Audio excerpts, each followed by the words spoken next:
Hello everyone, সবাই কেমন আছো? আশা করছি সবাই খুব ভালো আছো আর আমিও খুব ভালো আছি। আর আজকে আবার একটা নতুন ভিডিও নিয়ে চলে এসেছি। আর আজকে সকালবেলা ঘুম থেকে বাইরে এসেই দেখলাম বাইরে বেশ ভালো মতন বৃষ্টি হয়েছে, ওয়েদারটা একদম ঠান্ডা হয়ে রয়েছে। আসলে অত্যাধিক গরমের মধ্যে না একটু বৃষ্টি হলেই বেশ ওয়েদারটা ঠান্ডা হয়ে যায়, বেশ ভালো লাগে। আর আমিও সকাল সকাল উঠে ফ্রেশ হয়ে নিয়েছি আর এখন এক কাপ চা খেয়ে নেবো, তারপরে ঘরের সমস্ত কাজবাজগুলো করে নেব।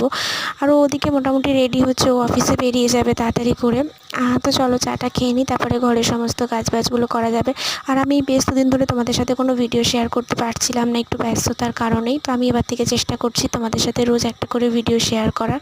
তো এখানে দেখো তাড়াতাড়ি করে আমি বিছানাটা গুছিয়ে নিয়েছি, আর বিছানা চাদরটা না ভাবছি এবার তুলে দেবো, কারণ বেশ অনেক দিন হয়ে গেল পাতা রয়েছে।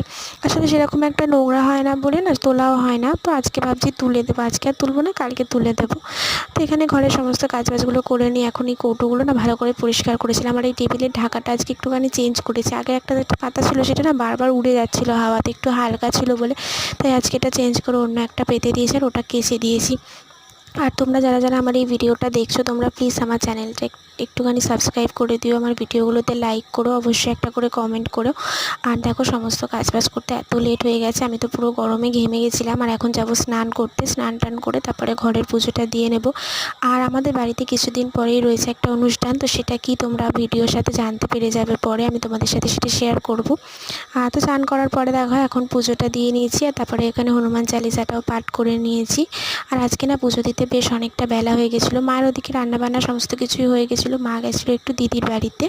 আর আমার ওইদিকে সমস্ত পুজো টুজো দেওয়া হয়ে গেছে, এখন ব্রেকফাস্ট করে নেবার। ব্রেকফাস্টে মা আজকে বানিয়েছিলো সমস্ত সবজি দিয়ে গোলা রুটি। এটা খেতে তো আমার খুবই ভালো লাগে, তোমাদের তো আমি আগেও বলেছি।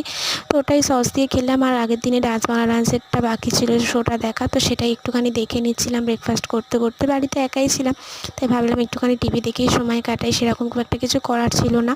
তারপরে অনেকটা বেলায় গিয়ে ভাতটা বসিয়ে দিয়েছিলাম। মা তরকারি সমস্ত কিছুই করে রেখে গেছিলো, শুধু ভাতটাই একটু বেলায় করার ছিল, তো সেটা বসিয়ে দিয়েছিলাম। তারপরে দুপুরবেলা লাঞ্চ টাঞ্চ করে সমস্ত কিছু করার পরে আজকে অনেক দিন পরে একটা মুভি দেখলাম। আচ্ছা, এই মুভিটা তোমরা কে কে দেখেছো এবং এই মুভিটার নাম যদি তোমাদের কারো জানা থাকে আমাকে অবশ্যই একটা করে কমেন্ট বক্সে জানাও। এটা কিন্তু অনেক পুরনো একটা মুভি, বাট এটা ভীষণ ভালো লাগে আমার, তো সেই কারণে আমি মুভিটা দেখছিলাম।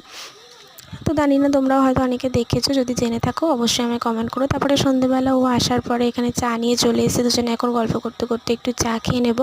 আর আজকে না সন্ধ্যেবেলা একটুখানি বেরোবো আমি, তো সেই কারণে হালকা পাতলা রেডি হয়ে এখন বেরিয়ে গেছি। আর ও আসার পরে একটু রেস্ট নিয়েছি, তারপরেই বেরিয়েছে। দুজনে একটু যাই ঘুরে আসি। আজকে কোথাও নেই, সামনে একটু দোকানে যাবো, টুকটাক কয়েকটা জিনিসপত্র কেনার আছে, তো সেগুলোই আর কি কিনতে যাবো। আর ঘরেও থাকতে সবসময় ভালো লাগে না, তাই ভাবলাম একটু ঘুরে আসি। তারপরে ঘুরে এসে রাত্রেবেলা ডিনারটা সেরে নিয়েছিলাম। আর ডিনারে খেয়েছিলাম, এখানে মাটন ছিল আর এখানে ছিল লুচি। তো যাই হোক